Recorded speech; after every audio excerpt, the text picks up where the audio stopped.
કે દીકરીઓ ભણવા જાય છે કે મરવા હોસ્ટેલમાં કંઈ ખબર નથી પડતી।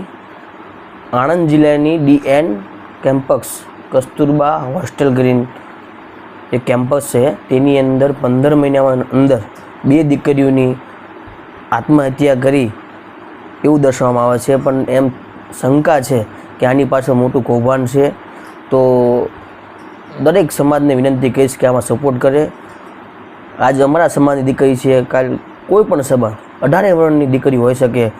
તો દરેક સમાજને વિનંતી કરીશ કે આમાં ન્યાય મળે તેવી માંગ કરે અને સરકારને પણ આપણી એક દરખાસ્ત રહેશે કે આની પાછળ CBIને તપાસ સોંપવામાં આવે અને આની પાછળ જે પાખંડ છે તેને ખુલ્લું પાડવામાં આવે। આરતીબેન અને ધરતીબેનને ન્યાય મળે એ માટે પૂરા પ્રયાસો કરવા।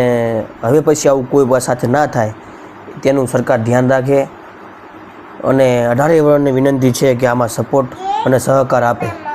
જય હિન્દ, જય ભારત, જય કોળી સમાજ।